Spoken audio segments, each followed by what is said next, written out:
Good morning, folks. How are you doing? Welcome back to Football Digest. My name is Nyasha. I hope you're having a fantastic Thursday. This is Football Digest Daily, where we basically just tell you what has been happening in the world of football for the last 2 days, because I was last year on Tuesday. So, last 2 days, we check out what has been happening. First of all, if you're watching this on YouTube, don't forget to hit the like button, maze. Piga your like pale and subscribe button. Also, if you're watching on IGTV, don't forget to double tap.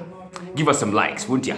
Now, we had some Champions League games being played on Tuesday, like we said on Tuesday morning. We had Atalanta taking on Ajax, that game in a 2-2 draw. We had Liverpool, the same team, in the one team in the same group with Atalanta and Ajax. They were playing against Midtjylland, they won 2-0.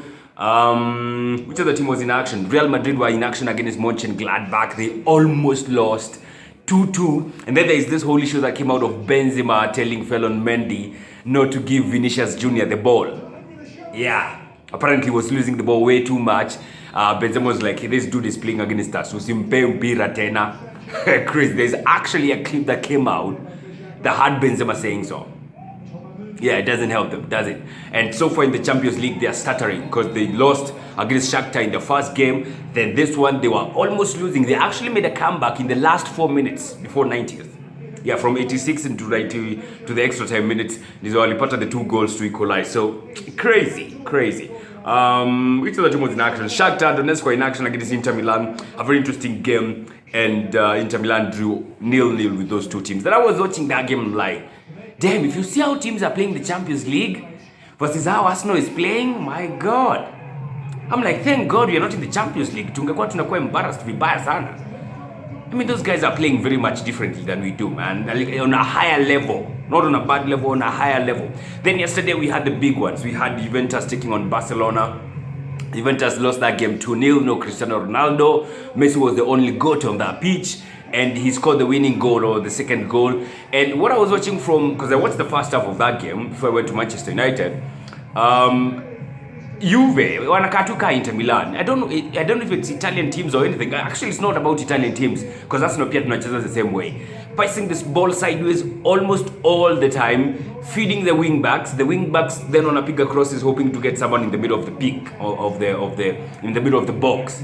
I saw that again. I saw that with Inter Milan against Shakhtar on Tuesday. I saw that yesterday, Juventus versus Barcelona, and I've seen Arsenal play the same. A lot of sideway football, and then you feed your wing backs, and then they do the cutbacks, or they do the, what do you call it? And then they do the crosses. Yeah, hoping in car cross, inshallah, hoping someone will get to the end of it, which does not always happen. So crazy. We had Barcelona in action. Like I said, they beat Juventus 2-0 in Turin. We had Chelsea in action in Krasnodar. They got a 3-0 win. They found their shooting boots eventually, and that's, I think, the biggest win of any English team in Russia. No team has gone to Russia and won with such a margin. Callum Hudson-Odoi in the score sheet. Pulisic on the score sheet. Was it actually 3-0 or 4-0? Apple. Hakim Ziyech also scored. Timo Werner scored. It was actually 4-0. Yeah. Hakim Ziyech actually scored his first goal for Chelsea. Then we had Manchester United tackling Kina Leipzig, of which I thought, it's going to be a crazy one here, because nakumbuka nikisema when the draw was made, there is no way Man United are getting out of that group, because for me that was a group of death. And boy, how so far they are defying all those odds, and everything everybody had said is staggering. They are top of the group, a group which has PSG, a group which has RB Leipzig, and Leipzig, for me, they are a heck of a team. I mean, we all know what they did last season. We saw them in the Champions League. Hey, jana Man U wamepiga 5-0. Rashford with a hattrick. Crazy shit, man. I'm telling you, I can't believe it. It's it's almost unbelievable. It's almost unbelievable. Rashford is on fire right now. He's on red hot form, and that worries me to my core as an Arsenal fan, because we are playing them next at Old Trafford.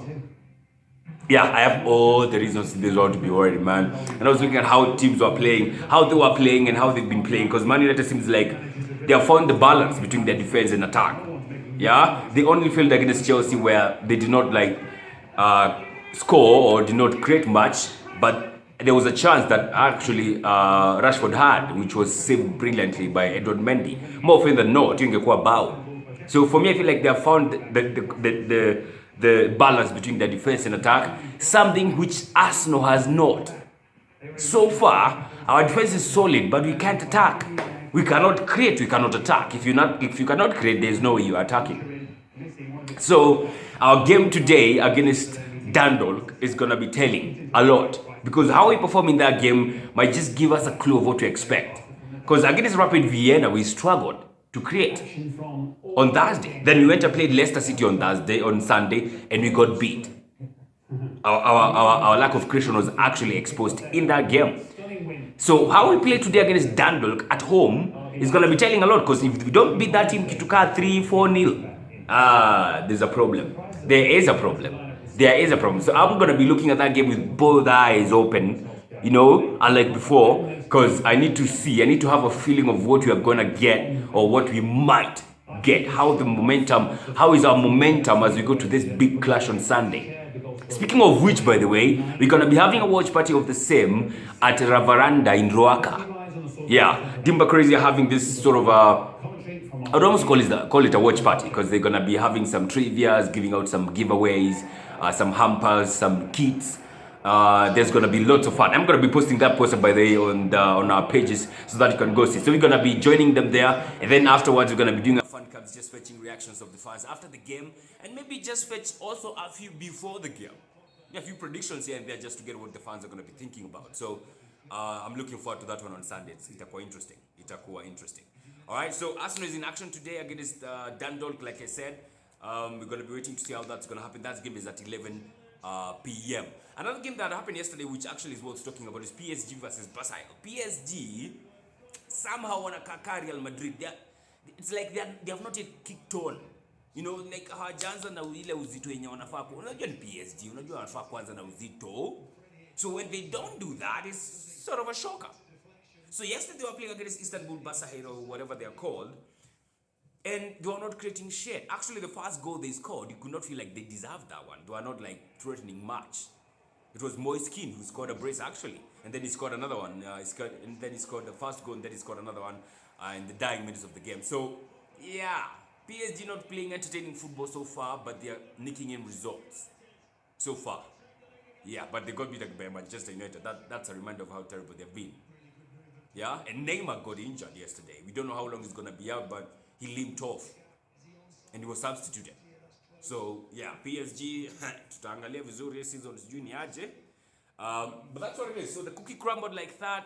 One guy who's having a heck of a week is Messi, man, because he just had Bartomeu and the board of directors at Barcelona resigning.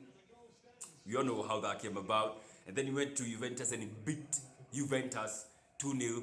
I mean, I don't think the only other person who could be having a better week is Marcus Rashford. Yeah.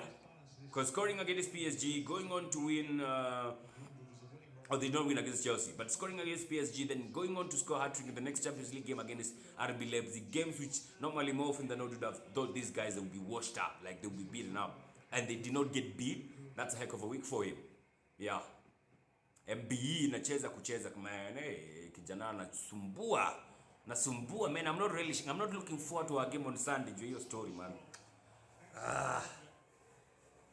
Alright, so that's what it is, man. Have a fantastic Thursday. Let's wait and see what Arsenal is gonna do today as we play wale wanyonge wa Ireland. Ukiona Arsenal ikistruggle to beat your team, Sunday tunalala. Walai.